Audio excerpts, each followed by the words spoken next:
하나님의 말씀 역대기상 16장 29절 봅니다. 역대기상 16장 29절.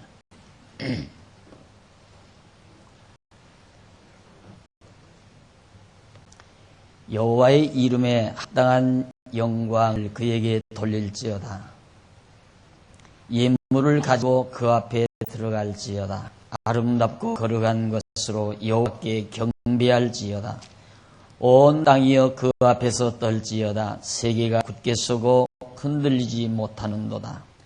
하늘은 기뻐하고 땅은 즐거워하며 열방 중에서는 이르기를 여호와께서 통치하신다 할지로다.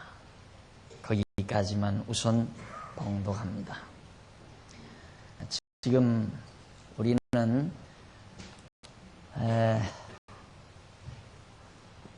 다윗이 왕위에 올라서 여러 가지 통치 준비를 마무리해 놓고 그동안 역사를 섭리해 오신 이스라엘 민족사를 섭리해 오신 여호와 하나님을 찬양하는 내용이 바로 지금 소개되고 있습니다. 지난 주일에 3분의 2 정도를 여러분들에게 소개해드렸고 오늘 그 나머지 계속해서 상고하면서 성경이 우리에게 전하고자 하는 진정한 의미를 다시 한번 함께 파악하고 우리에도 같은 찬송이 있기를 바라는 마음에서 본문을 소개하려고 합니다. 거듭 말씀드리지만 아브라함 때부터 다윗 시대까지 약 1000년 세월의 역사를 노래 속에 담는 다윗의 그 삶의 멋, 이것이 오늘 우리에게 주는 커다란 의미라고 그렇게 생각을 합니다. 대부분의 많은 사람들은 1000년은 고사하고 100년도 되는 자기의 삶을 마지막 마무리하면서 후회와 허무감 속에 마지막을 마무리한 경우들이 대부분입니다. 자기의 60, 70년의 생애마저도 아름다운 노래로 승화할 줄 모르는 멋없는 인생을 살고 간 이들이 허다한데, 다윗은 원래 그가 목동으로서 목장에서 양들을 먹이면서 많은 풀피리도 부르실 거고 밤하늘을 바라보면서 밤의 별빛을 바라보면서 노래를 부르고 시상을 역시 많이 그가 연마했는지는 모르지만 원래 다윗을 노래 잘하는 자라고 그렇게 소개하는 경우도 있습니다. 그런데 놀랍게도 다윗은 1000년의 역사를 아름다운 노래로 승화할 수 있었던 대단한 멋있는 인간이었다는 것을 다시 한번 우리들이 마음속에 간직하면서 그의 하나님께 대한 찬양 마무리를 함께 상고해 보기로 하겠습니다. 사실 그가 겪어온 또 그 민족이 겪어온 역사는 그렇게 만만찮은 역사였습니다. 말할 수 없는 고난과 역경으로 점철된 역사, 지난주일에도 말씀드렸지만 400년의 애굽의 생활, 그리고 광야에서의 수십 년의 생활, 그리고 사사시대의 수백 년의 생활을 하나하나 점검해 보아도 물론 밝은 날도 있었습니다. 사사시대에 밝은 세월도 있습니다. 기드온이 통치할 때나 삼손이 통치할 때, 또 드보라가 통치할 때 몇십 년씩 평안함을 누린 역사도 있지만 그들의 역사를 정리하라면, 총정리하라면 우리 보편적인 우리의 생각으로 보아서는 어두운 역사였고 고난의 역사였습니다. 이런 고난의 역사를 아름다운 노래로 승화할 수 있는 다윗의 그 멋이야말로 여호와 하나님을 경외하는 신앙에서 나온 아름다운 멋이라고 그렇게 생각을 합니다. 그러면 우선 그는 1000년의 자기 민족사를 여호와께서 통치해 오셨다는 사실을 그는 누구보다도 잘 알고 있습니다. 그래서 바로 노래합니다. 29절, 28절도 있지만은 29절 보십시오. 29절. 여호와의 이름에 합당한 영광을 그에게 돌릴지어다. 예물을 가지고 그 앞에 나갈지어다. 아름답고 거룩한 것으로 여호와께 경배할지어다. 오직 여호와 찬양입니다.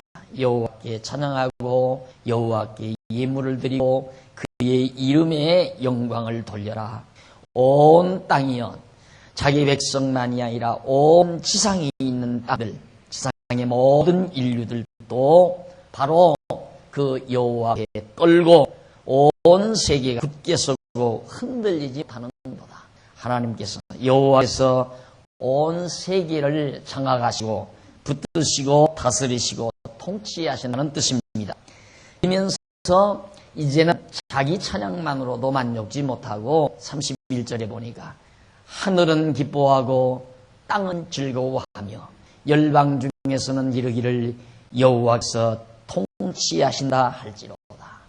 여호와가 이 모든 세계를 다스리시고 통치하신다고 말하라는 겁니다. 모든 열방 인간들은 하늘은 기뻐하고 땅은 즐거워하며 모든 열방에 산 모든 인간들은 여호와께서 이 온 세상을 통치하신다. 그렇게 노래하라고 쳐댑니다.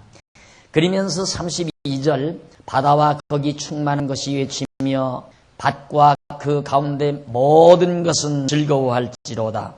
그리할 때에 삼림의 나물이 여호와 앞에서 즐거이 노래하리니 주께서 땅을 심판하려 오실 것이미로다. 이제 머지않아 바로 온 세상을 통치하는 여호와께서 이 세상 심판하려고 다시 오신다. 재림을 확실하게 다윗 믿죠. 그러니까 오늘 우리가 믿는 그리스도의 재림, 메시아의 재림은 오늘 우리만이 믿는 것이 아니라 구약의 성도, 지금으로부터 약 한 3,000년 전에 살았던 다윗도 바로 그리스도의 재림을 믿고 있었습니다. 바로 땅을 여호와께서 통치하실 뿐만 아니라 장차 심판하려고 다시 오신다. 34절 여호와께 감사하라. 그는 선하시며 인자하심이 영원함이로다. 이게 사정입니다. 여호와께 감사하라. 왜? 선하심과 인자하심이 영원하기 때문에 정말 감사하라 하는 얘기입니다. 하나님은 선하시고 인자하시다.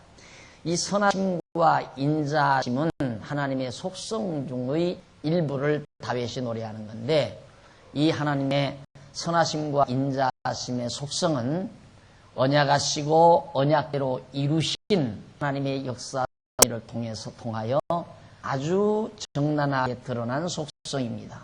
하나님께서 이스라엘 백성들을 사랑하시고 또 하나님이 정하신 뜻이 계셔서 그 뜻대로, 선하신 뜻대로 언약하시고 또 인자하심, 하나님의 사랑하심을 통하여 그 언약을 이스라엘 백성들에게 이루어 줬다 해서 바로 하나님의 선하심과 인자하심은 언약하시고 언약대로 이루신 하나님의 역사 섭리 속에 깊게 배어 있는 하나님의 속성의 일부라는 사실을 다시 한번 여러분들에게 소개해 드립니다.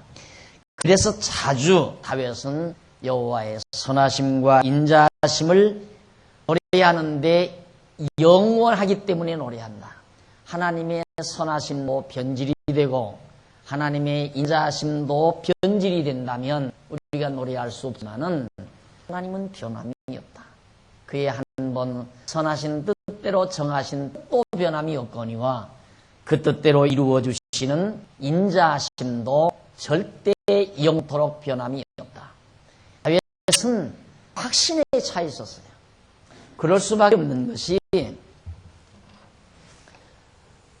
자기 조상 이스라엘의 조상 아브라함에게 언약하신 하나님께서 그 자손 야곱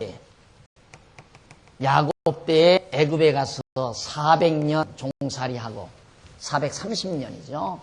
430년 애굽에서 종살이하고 광야에서 40년 헤매이고 그리고 가나안 땅에 들어와서 약 한 400여 년간 사울왕 당시까지 한 400여 년간 사사시대가 됩니다. 사사시대. 이때는 이방민족들의 잦은 침입과 사사들의 간간히 돌출하는 사사들이 일어나서 이스라엘 백성을 다스리던 시대, 왕정시대가 아니고 사사시대였어요. 그러니까 이때는 하나님께서 자주 연단을 하던 때입니다. 너무 긴 세월이었죠. 400년. 계속 400년 이스라엘 백성들이 종노릇만 하게 하고 광야에서 40년 헤매이게 하고 한 400여 년간 사사시대에 이방민족에게 맡겼다가 다시 사사를 세워서 평안하게 살게 했다가 또 이방민족에 맡겼다가 사사를 통해서 평안하게 했다가 이런 과정을 10여 차례가 넘도록 하나님께서 해가시죠. 이걸 가리켜서 공고한 날과 형통한 날을 하나님이 겸서 주신다 했습니다. 그러면 총체적으로 볼 때 이스라엘 민족사라고 하는 것은 아브라함부터 지금 다윗 때까지 이 다윗 시대까지 어두운 시대다. 고난의 역사다.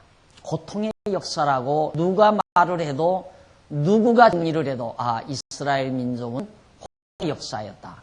이렇게 말할 수밖에 없는 상황입니다. 그런데 이 고난의 역사, 이 고난의 역사를 다윗은 바로 찬양으로 승화했다는데 바로 다윗의 됨됨이 있다는 말이다. 다윗이 여호와를 경외하고 여호와 하나님을 섬기는 자로서 결국은 이 엄청난 천년의 역사를, 이 천년 동안의 고난의 역사를 다윗은 하나님 여호와 찬양으로 승화시켰다는데 바로 우리의 눈길을 끌고 있다는 사실이죠. 그래서 아까 초두에 말씀드린 대로 오늘 우리네들은 60, 10년 살면서도 자기 인생을 아름다움으로 노래할 줄 모르는 멋없는 인생을 이 세상 살다 가는 이들이 대부분이다.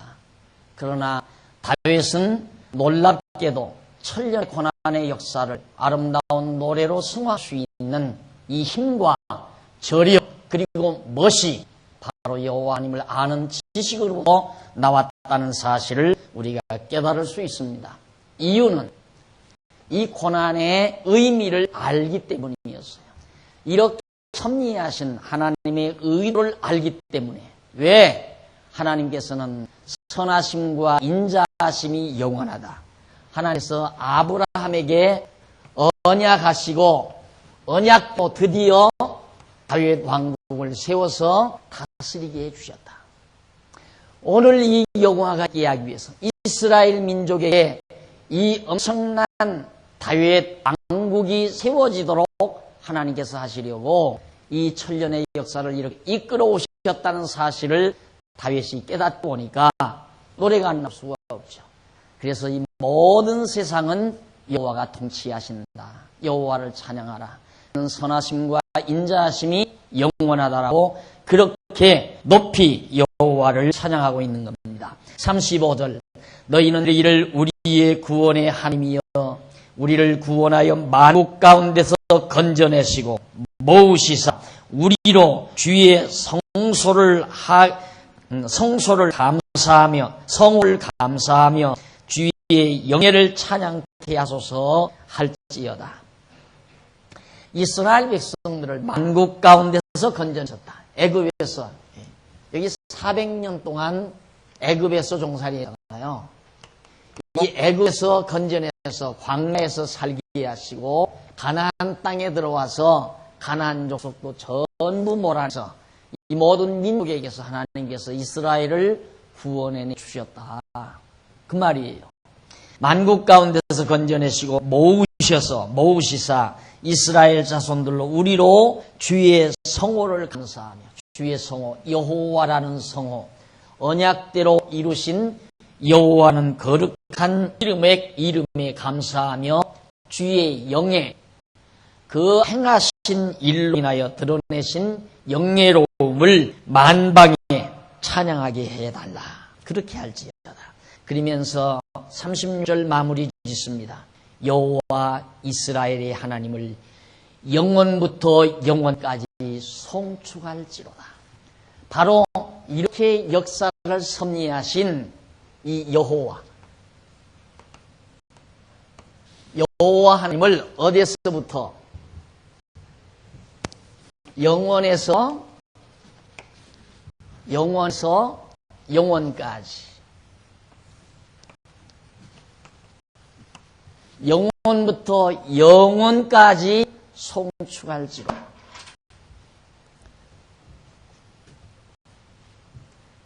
2002 월드컵 사냥은 어제로 막을 내렸습니다. 하지만 여호와 찬양은 시작도 없고 끝도 없는 찬양입니다. 이 찬양을 우리가 발견해야 인생을 정말 스릴 있게 감동적으로 살 수 있다는 말입니다. 엄청난 고난의 역사를 아름다운 노래로 승화하며 사는 이 다윗의 노래처럼 오늘 우리도 비록 지난날에 우리의 고난의 역사가 있었고 우리의 고통스러운 삶이 있었다 할지라도 여호와 하나님을 발견하는 순간, 여호와 하나님을 깨닫는 그 순간 지난날의 모든 고난과 역경이 아름다운 노래로 승화될 수 있다는 말입니다. 아버지 곁을 떠나간 탕자가 잘 살 줄 알고 떠났지만 나가서 다 탕진하고 남의 머슴살이로 들어가서 종으로 들어가서 돼지우리에 가서 돼지를 먹입니다. 고통스럽습니다. 몸에 병도 납니다. 배도 고픕니다. 몸도 쇠약해져 갑니다. 할 수 없이 죽기 직전 아버지 품을 찾습니다. 아버지를 그때까지도 잘 몰랐습니다. 탕자가 아버지를 잘 몰랐다 이 말이에요. 그래서 가면서 이제는 이리도 죽고 저래도 죽을 바에야 차라리 아버지 밑에 가서 종살이 하면 이 집보다는 낫지 하고 간 것이 탕자의 심정이었습니다. 그러나 탕자는 아버지를 찾았을 때 아버지가 따뜻한 가슴으로 그를 안아주었습니다. 지난날의 잘못 하나도 책하지 않았습니다. 그때야 이 탕자는 아버지의 묵직한 가슴과 따뜻한 가슴을 발견하게 됩니다. 그에게 웃음이 있게 됐고 아버지에 대한 찬양이 나오게 됩니다. 지난날 돼지우리에서 죄업 열매를 먹고 살던 탕자가 그 모든 고난을 당하던 순간들이 아버지를 찬양한 찬양의 밑거름이 됐다는 뜻입니다. 우리 조국의 역사도 험난한 역사였습니다. 우리 60, 70세가 넘으신 분들의 생애 역시 험난한 생애였습니다. 그러나 그 모든 생애들이 오늘 여호와 하나님을 깨닫고 발견하는 그 순간 그 모든 고난이 여호와 하나님을 찬양하는 밑거름이 된다는 뜻입니다. 늘 강조하는 말이지만 인간은 찬양의 대상이 있어야 삽니다. 내가 찬양할 만한 대상이 있어야 산다는 말이죠. 그래서 사람들은 대부분 자기를 찬양하며 살게 되죠. 자기를 찬양하며 자기가 자기를 자랑하고 자기가 자기를 내세우며 삽니다. 어떻게 보면 그럴 수밖에 없습니다.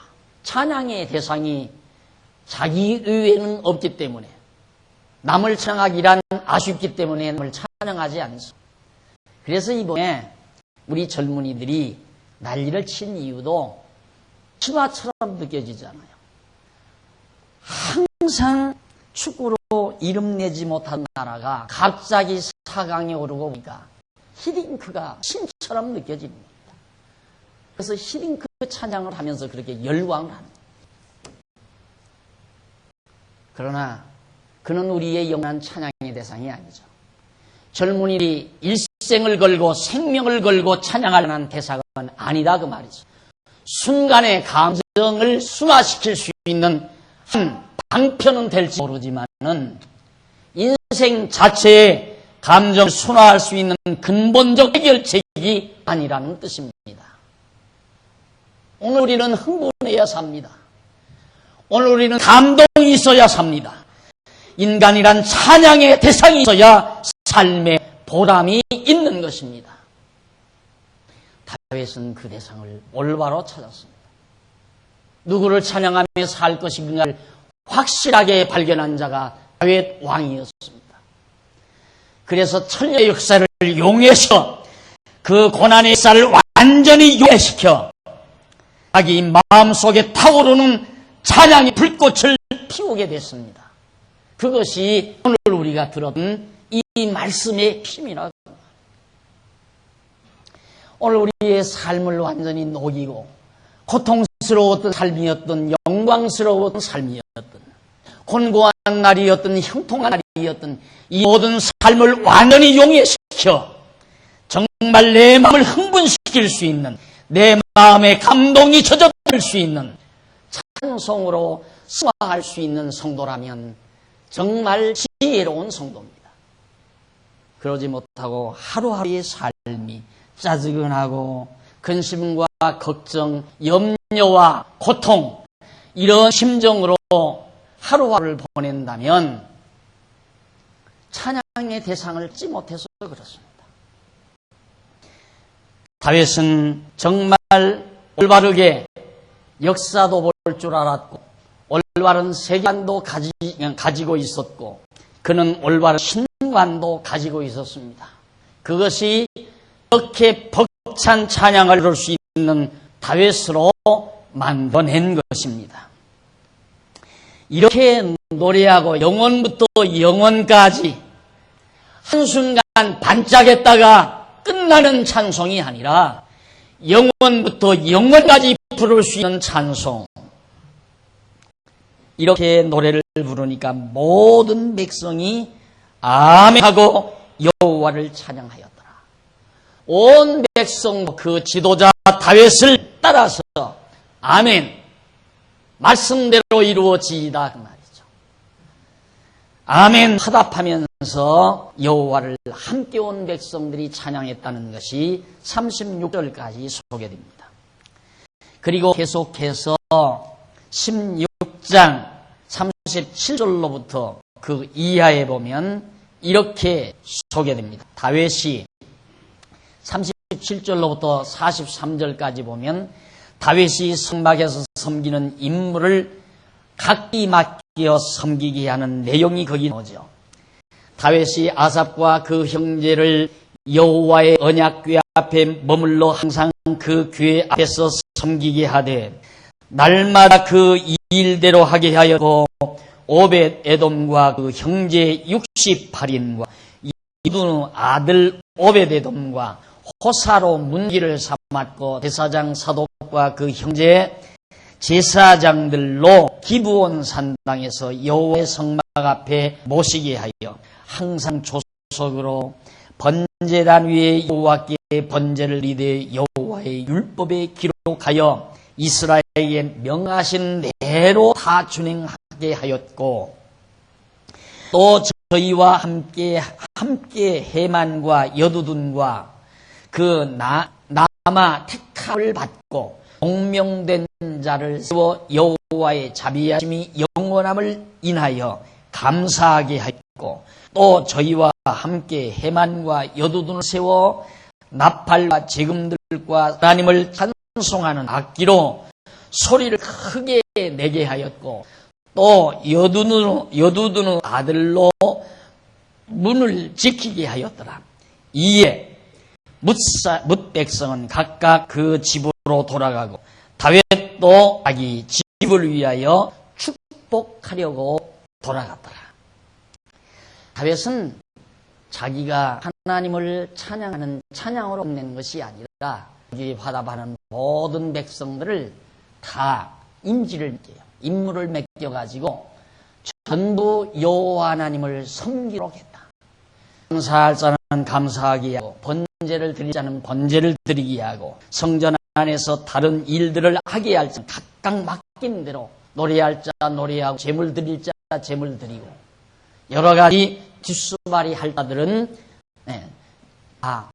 뒷감당을 할 수 있도록 그렇게 맡겨놓고, 그렇게 해서 온 백성이 하나님 여호와를 경외하며 섬기도록 한 것이 다윗이 왕위에 오르자 제일 먼저 했던 중요한 치적이었다 그 말이죠. 지난 시간에도 제가 말씀드렸지만 얼마나 대단합니까? 우뚝 역사상 천년의 역사를 이루어오는 동안 한 번도 왕이 없는 시대에 이스라엘 민족들이 살았는데, 초대 왕으로 왕중 왕으로 다윗이 픽업이 돼서 이스라엘 백성의 통치자로 오르게 되는 거예요.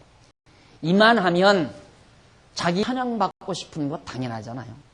여기에서 빨리 정리를 해야 돼요. 매주일 설교 들어야 정리가 안 되면 필요가 없어요. 내가 찬양받고 싶은 마음이 빨리 없어져야 돼요. 내가 찬양할 자를 찾아야지, 내가 찬양받고 싶은 마음을 그대로 가지고 있는 한 해결이 안 된다. 받을 수 있잖아요, 다윗은. 자기도 자기를 찬양할 수 있고, 백성들에게도 나에게 찬양하라고 그러고, 나를 섬길 수 있고. 정반대로 산 거예요. 그러니까 인간들이 다 신이 되고 싶은 거예요. 자기가 신이 되고 싶은 거예요. 하나님을 경외하지 아니하는 자들은 자기를 신의 자리에 놓으려고 해요. 신의 자리에 올라서 자기가 찬양을 받고, 자기가 영광을 받고, 자기가 섬김을 받고, 자기가 존경을 받으며 살려고 하는 것. 그게 사람들이 대부분 가지고 있는 꿈만이에요. 다 그런 생각을 가지고 있다 이 말이죠. 거기에서는 진정한 행복이 없어요. 문제 해결이 안 나온다 이 말. 나를 근본적으로 흥분시키지를 못한다 그 말이에요. 내 차디찬 가슴을 뜨겁게 열광하지 못하게 만든다 이 말이죠. 항상 냉혹한 내 가슴 속에 잔잔한 따뜻한 감동이 흐르도록 할 수 있는 것, 영혼부터 영혼까지 찬양할 수 있는 찬양의 대상이 있으면 할만나죠. 요즘 우리 한국 젊은이들은 올림픽 1년 내내 하면 좋을 거예요. 아마 1년 내내. 1년 내내. 매일같이. 그래서 뛰들어오고 와서 하면 살 만한 세상이라고 생각할지 몰라요. 그러나 그것은 그럴 수가 없는 게 아니잖아요. 그럴 수 있는 게 아니잖아요. 영원히 찬양하고 영원히 내세울 수 있는, 자랑할 수 있는 그 대상이 있어야 되는데, 사람들은 자기를 그 자리에 올려놓으려고 한다 이 말이죠. 그게 안 올 때 속상한 거고, 그것이 안 올 때 내가 마음 상한 거죠.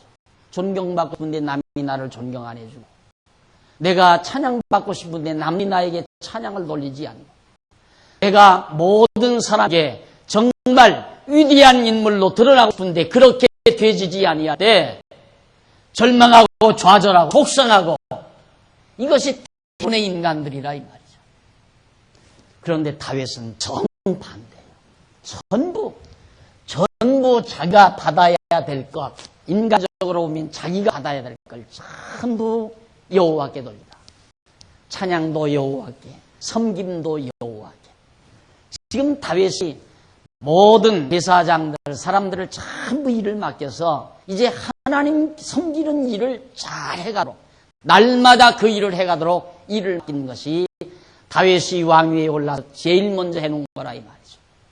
왕위에 오르자마자 하나님의 언약궤에 갖다가 안치할 수 있는 성막을 마련해 놓고 언약궤를 옮기려다가 잘못해가지고 처음에 옮기지 못하고 다음번에 가서 옮겨왔잖아요.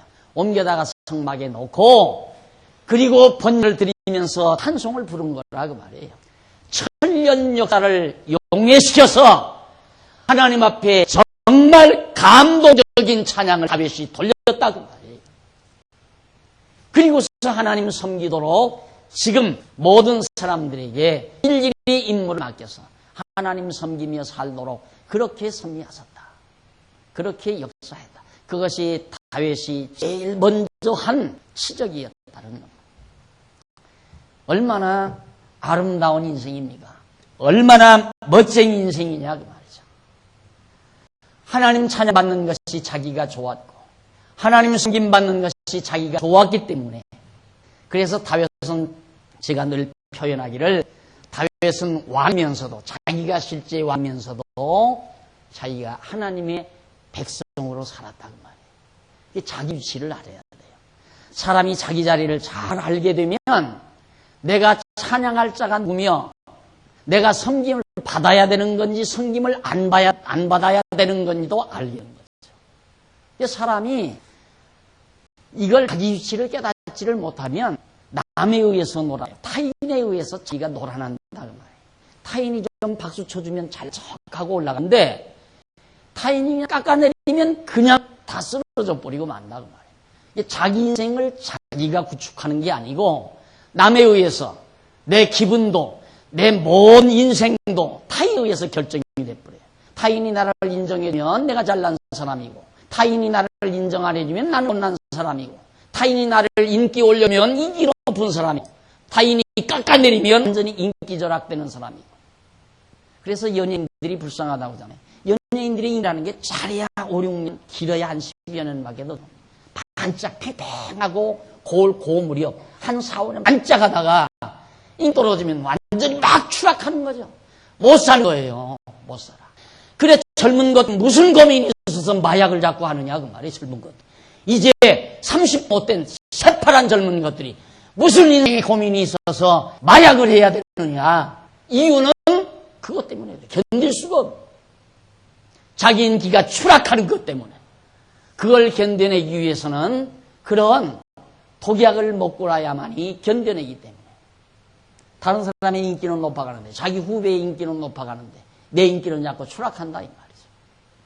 우리 여기서 빨리 벗어나서야 돼요. 오늘 지난 주일에도 제가 말씀드렸지만 지금 우리가 상고하고 있는 이 내용의 말씀은 지난번 창세기 여기 12장이라고 했어요. 창세기 12장 12장에서부터 지금까지 모든 말씀에 그 결론이 응축된 아주 중요한 말씀이라. 아주 중요한 말씀. 여기 이 말씀을 우리가 통해서 내 인생 정리하지 않으면 안 돼. 남이야 나를 인정하든 인정 안 하든 내 인생과는 관계가 없는 거예요. 남이 나를 알아주든 안 알아주든 나와는 관계가 없는 거라 그 말이에요. 내가 누구에게 찬양을 돌리고 내가 누구를 숨기며 내가 누구 인정을 받고 사는가 그게 중요한 것이지. 하나님의 인정을 받는가 못 받는가 내가 하나님을 찬양하는가 찬양하지 않는가 이게 중요한 것이지. 내가 하나님을 섬기고 있는가 안 섬기고 있는가 이것이 중요한 것이지. 어느 놈이 나를 섬긴다지. 생일 때 어느 놈이 날 찾아오더라. 내가 정말 연초 때 그놈이 나한테 인사를 하더라. 카드도 보내고 때로는 선물도 보내고 나를 인정해 주더라. 그래서 내가 잘난 겁니까? 그래서 내가 잘난 거냐 이 말이죠. 여러분 인간이라고 하는 것은 전부 속셈 없이는 서로 교제하는 게 없어요. 다 선물 보낸 데는 앞으로 내다보는 것이고 다 관심을 때는 장래를 내다보면서 하는 것이지. 그러니까 받고 나면 부담스럽잖아요. 왜 받았는데 왜 부담스러우냐 그 말이에요. 인간에게는 순수함이 없습니다. 신앙을 떠나서는 순수함이 없다 그 말이에요. 그러나 하나님 앞에서는 순수할 수 있습니다. 정말 순수할 수 있습니다. 이래서 우리가 정말로 찬양할 자가 누구인가? 내가 섬겨야 할 자가 누구인가? 내가 인정받아야 할 자가 누구인가? 가난해요. 하나님 여호와에게 인정받으면 난 그걸로 끝나는 것이고 여호와 하나님으로부터 하나님이 나의 섬김의 대상이시고 여호와 하나님이 나의 찬양의 대상이시고 이만하면 살만하잖아요. 안 그래요? 이만하면 살만하지 않느냐 이 말이죠. 천만인이 나를 인정한다 할지라도 하나님이 나를 거부하시면 하나님이 나를 인정 안 한다면 필요 없다고 말이에요. 자녀들도 그러잖아요. 아무리 많은 친구들이 다 자기를 인정해도 부모님이 자기를 인정 안 하면 필요가 없는 거예요. 안 그래요? 이제 막 자라는 어린아이들. 부모 한 분 인정으로 완전히 끝나는 거예요. 친구들이 다 왕따시켜도 부모의 품 안에 와 다 해소할 수 있는 것이 어린아이의 심정이듯이 오늘 우리가 이 땅 위에 살면서 많은 사람의 인정을 못 받고 존경을 못 받고 많은 사람들로부터 찬양을 하지 못한다 할지라도 그걸로 좌절하고 절망하면 안 된다 그 말이 우리 신앙인은. 또 그렇게 생각해서도 안 되고 왜 사람들에게 정을 자기가 받으려고 해요? 모든 사람들에게 왜 섬김을 자기가 받으려고 하느냐 그 말이죠. 내가 하나님 섬겨야 되고 내가 하나님 찬양해야 되고 하나님께로부터 한 분 인정받으면 완벽한 거예요. 더 이상도 이해가 없는 거예요. 이것이 다윗의 생애였습니다. 다윗이 오늘 왕위에 올라앉은 것은 그가 모든 사람이 인기가 있어서 올라온 것이 아니라 그 이전 하나님께서 그를 선택했기 때문에 왕위에 올라앉았다 이 말이죠. 그런데 선택해 주신 여호와 하나님은 고요시해버리고 자기에게 인기를 버린 백성들에게 관심이 있다면 다윗이 잘못된 사람이죠. 생각해 보십시오. 백성들이 이제는 다 패망하게 돼 있는데 다윗 혼자서 초동복동이 나가가지고 돌멩이 하나 던져서 블레셋 군대 물리치고 나니까 백성들의 인기가 안 올라갈 수 있어요? 그 인기란 순수한 게 아니에요. 자기들을 유익하게 하니까 순수한 거예요. 자기들을 유익하게 하니까. 그러니까 인간적인 인기를 얻으려면 자기가 엄청난 힘이 있어서 모든 사람에게 다 베풀 수 있는 능력이 있으면 인기 받을 만도 하죠. 그러나 그게 불가능하다 이 말이죠. 생각해 보시오. 만약에 이번에 인기 정상에 올라있던 그런 축구 선수들 이 다음 나가서 16강도 못 들어가고 완전히 나가면 나가서 계속 패배만 돌아오고 패배만 한다고 생각해 보십시오. 막 공항에 가서 총으로 쏴 죽이려고 하는 사람이 있을지 몰라. 총으로 쏴 죽이겠다고 그러지 않은 사람. 졌다고 다른 나라 얘기지만. 여러분 그 허황된 것에 관심 둬서는 안 돼요. 다 허황된 거예요. 인간에게 섬김받고 인간에게 인기 없고 인간에게 관심 받는 것 다 허황된 거라 그 말이 허황된 거. 내가 찬양할 대상이 있어야 돼요. 내가 찬양할 대상.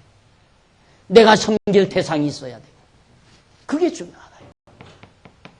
섬기는 마음, 찬양하는 마음. 내가 찬양의 대상이 영원한 존재라면 얼마나 좋겠습니까? 영원 변함없는 존재라면. 안 그래요? 그러니까 정말 축구선수를 창을 했는데 그 기술이 계속 발전해서 어디 가든지 그냥 100골씩 집어넣는 그런 선수라면 찬양받을 만 하겠죠. 젊은이들에게. 그러나 그럴 수가 없잖아요. 안 된다 말입니다. 그것이. 그러니까 인간이 얼마나 허황된 생각을 해요. 많은 사람으로부터 찬양받으려는 생각, 허황된 생각이에요. 많은 사람으로부터 존경받으려고 하는 것도 허황된 생각이에요. 다윗처럼 여호와 하나님께 찬양하고 여호와 하나님 섬기고 그리고 여호와 하나님 한 분으로부터 인정받고 사는 다윗. 이것이 가장 정상적인 그리스도인들이라는 사실을 깊이 명심하시기 바랍니다. 왜 남이 날 믿겠다고 해서 내가 절망에 빠질 리가 있어요?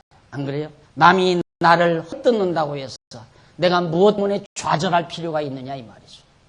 내가 인기가 높아야 되겠는데 남이 나를 헛듣으니까 절망이 오는 거죠. 내가 그래서 그런 말씀 드렸잖아요.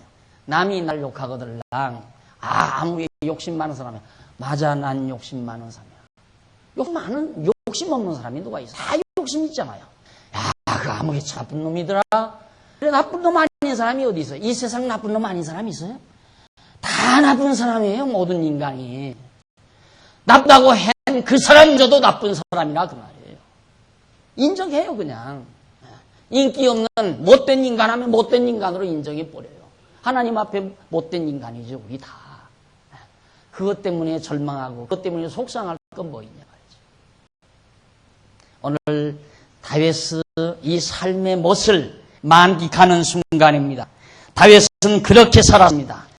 하나님께 영광 돌리고 찬양 돌리고 하나님 섬기고 그리고 하나님 하늘로부터 인정받고 17장 넘어갑니다. 1절로 15절에 보면 다윗에게 성전 건축은 아들에게 허락한다고 약속하는 내용이 나옵니다. 다윗이 그 궁실 거할 때 자기가 왕궁에 거하고 저기 부로 사람들이 와서 지어준다고 해가지고 왕궁 지었잖아요, 다윗이. 그러니까 지금 좋은 집에 지금 거하고 살죠. 그러니 얼마나 다윗이 자기가 존경하는, 자기가 찬양하는 하나님 언약가 아직도 이 광야에서 만들었던 모세를 통해서 만들었던 그 장막, 그거 안에 지금 거처하고 있으니까 얼마나 속이 상하겠어요. 그래서 다윗은 당장 하나님의 그 거룩한 성막을 짓고 싶어서, 성전을 짓고 싶었어요. 그래서 다윗이 그 궁실에 거할 때 선견자 나단에게 이르되 나는 백향목국에 거하거를, 백향목으로 지은 아주 좋은 왕국에 내가 거하는데 여호와의 언약궤는 휘장 밑에 있도다. 장막으로 만든 텐트처럼 만드는 휘장 밑에 언약궤가 있으니 이게 꼴이 뭐냐, 이거 도저히 안 되겠다. 다윗이 이제 그렇게 말하니까 2절 나단이 하는 말이, 나단이 다윗에게 고하되, 선지자 나단이 고하되 하나님이 왕과 함께 계시니, 하나님 왕과 함께 계시는데 무릇 마음에 있는 바를 행하소서. 왕께서 하시고자 하면 못하는 일이 뭐가 있습니까? 뭐든지 다 있지 않습니까, 왕이. 지금 이 당시에 다윗 제국인데 인근 나라들이 전부 조공을 가지고 오는 방국이니까 다윗이 입만 한번 뻥끗하면 안 되는 일이 없다 이 말이에요. 나단이 하는 말이에요. 왕께서 하시고자 하는 마음만 있으면 얼마든지 하는데 뭘 그걸 걱정하십니까? 3절 그 밤에 하나님의 말씀이 나단에게 임하여 가라사대 가서 내 종 다윗에게 말하기를 여호와의 말씀이 너는 나의 거할 집을 건축하지 말라. 성전 짓지 말라. 할 수 있다고 해서 하는 게 아니에요. 넉넉히 할 수 있죠. 사람 생각으로 보아서는 다시 넉넉히 지을 수 있습니다. 그런데 하나님 못하게 하잖아요. 안 된다 이 말이에요. 너는 짓지 말라. 내가 이스라엘을 올라오기 옛날부터 오늘까지 집에 거하지 아니하고 오직 이 장막과 저 장막에 있으며 이 성막과 저 성막에 있었나니 무릇 이스라엘 무리로 더불어 행하는 곳에서 내가 내 백성을 먹이라고 명한 이스라엘 어느 사사에게 내가 말하기를 너희가 어찌하여 나를 위하여 백향목집을 건축하지 아니하였느냐고 말하였느냐 하고 연하여 내 종 다윗에게 이처럼 말하라. 만군의 여호와께서 이처럼 말씀하시기를 내가 늘 목장 곧 양을 따르는 데서 취하여 내 백성 이스라엘의 주권자를 삼고 네가 어디를 가든지 내가 너와 함께 있어 내 모든 백성을 네 앞에서 멸하였은즉 세상에서 존귀한 자의 이름 같은 이름을 네게 만들어주리라. 다윗에게 성막을 짓겠다, 성전을 짓겠다는 다윗에게 하나님께서 나단 선지자에 나타나서 다윗에게 말해라. 아야, 성전 지을 생각하지 말라고. 내가 지금까지 광야에서부터 언약궤 거기에 이름을 진 날부터 늘 옮겨 다니지 않아. 이 성막에서 저 성막으로, 이 장막에서 저 장막으로. 그냥 이리저리 옮겨 다녔어도 언제 내가 어느 사사에게, 이 사사시대 어떤 사사에게 왜 나를 위하여 백향목으로 집을 지어주지 않느냐. 그러니까 이 세상에서 백향목으로 짓고 사는 게 최고로 산 거예요. 그런데 백향목에다가 황금을 곁들여서 문고리 같은 거 전부 황금으로 했죠. 거기 들어가는 거 전부 황금으로. 다윗이 왕궁을 지을 때 그렇게 집 지고 산 거예요. 이게 내가 언제 백향목으로 내 집 지어달라는 적이 있었느냐, 이 하나님께서. 하지 말라 이 말이에요. 나는 상관없고 다만 내가 다윗을 이것 때문에 하겠다. 이것 때문에. 스스로 하여금 내가 영예가 높아지도록 하겠다. 그것을 나단 선지자를 통해서 알려주는 내용이 거기 나옵니다.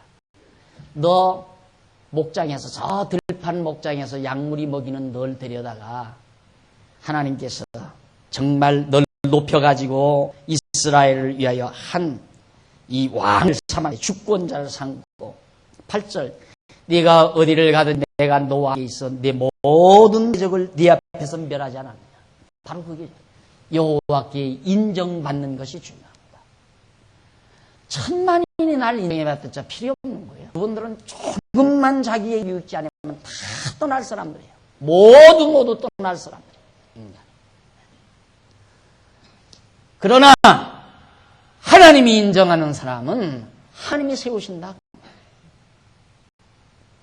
다윗을 어디로 가든지 하나님께서 동행하시고 어디를 가든지 하나님이 그와 함께 하셔서 하나님이 그를 이스라엘의 주권자로 삼으셨다. 그래서 너로 하여금 네 앞에서 멸하였은즉 모든 대적을 멸하였은즉 8절 중반절입니다. 세상에서 존귀한 자의 이름 같은 이름을 내게 만들어주리라. 너로 하여금 존귀케 해주겠다. 예. 존귀해지고 천해지고 하는 것이 하나님의 손에 달려 있어요. 하나님이 인정하는 자 존귀해질 수밖에 없고 형제들을 믿다고 다 애굽으로 팔아먹었지만은 그러나 요셉은 애굽에서 애굽의 총리의 자리에 앉게 됩니다. 왜? 형제들도 다 그를 미워하고 싫어했지만 여호와 한 분에게 인정받은 요셉은 애굽의 총로 등용이 돼서 자기 가족을 구출할 수 있는 능력을 발휘할 수 있었습니다. 이것이 바로 하나님께 인정받는 자의 지혜로움이고 슬기로움이다.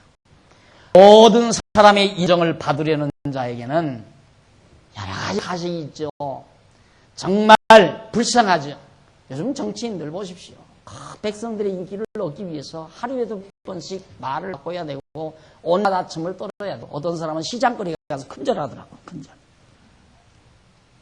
그렇게 해야 표 한 자리라도 받을 거거든요. 우리 그리스도인들은 그렇게 살 거 없습니다. 그냥 확 터놓고 마음 활짝 열어놓고 오직 하나님 앞에서 서로 마음 주고 마음 받고 그렇게 살면 깨끗한 거예요. 아첨할 것도 없고 기죽을 것도 없고 가식을 떨 것도 없고 하나님을 의지하고 사는 게 바로 특권입니다. 사람이 못났으면 얼마나 못났겠어요. 잘났으면 얼마나 잘나고요. 사람이 하나님 앞에서 잘난 것 못난 것 따지는 미련한 인간이지.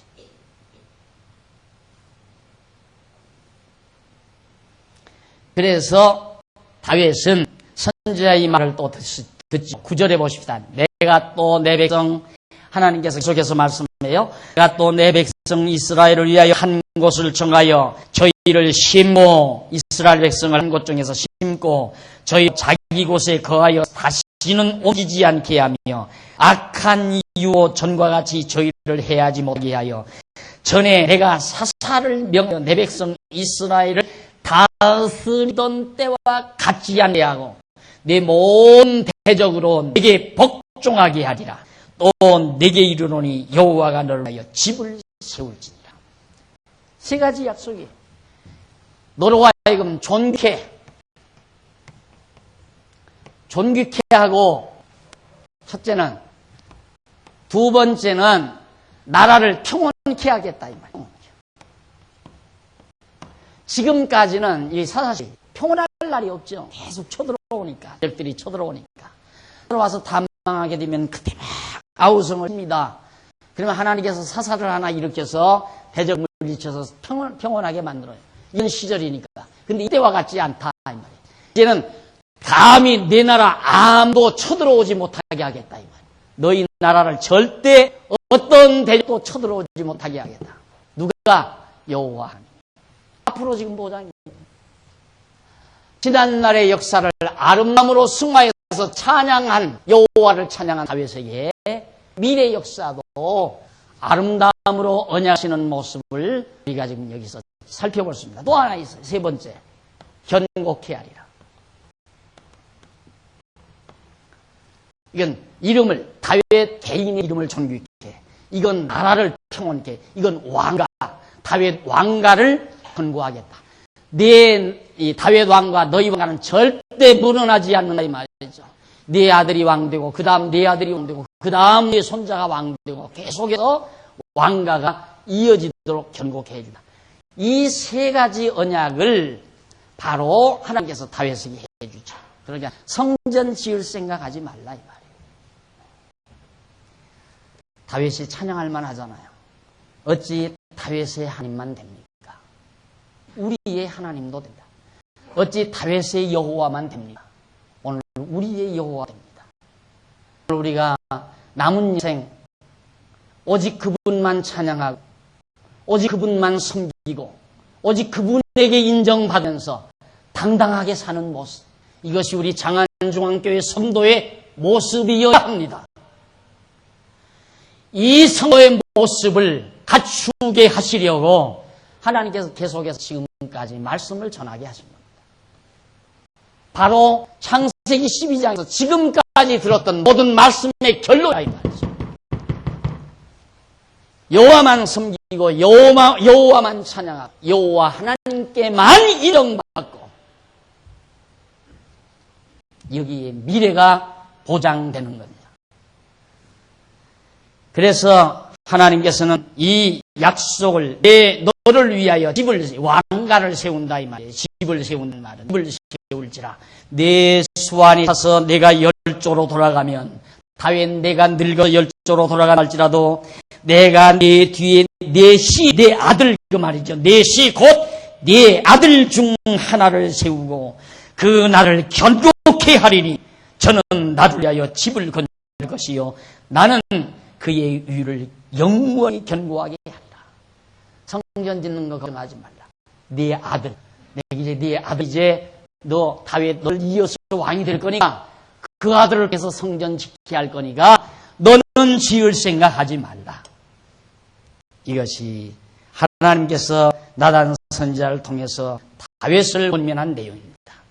나는 그 아비가 되고, 하나님 여호와께서는 바로 다윗의 아들의 아비가 되고 그는 나의 아들이 되리니 나의 자비를 그에게 빼앗지 아니하기를 내가 네 전에 있었던 자에게 빼앗음과 같이 하지 않을 것이며 사울에서 자비함을 빼앗은 것처럼 네 아들에게서 남겠다.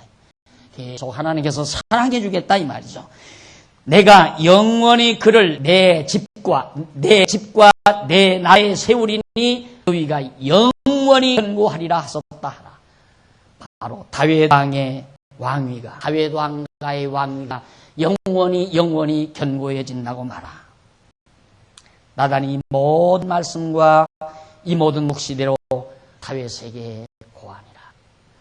이렇게 미래에 대한 장래에 대한 분명한 여호와 하나님의 언약을 여기서 또 듣습니다.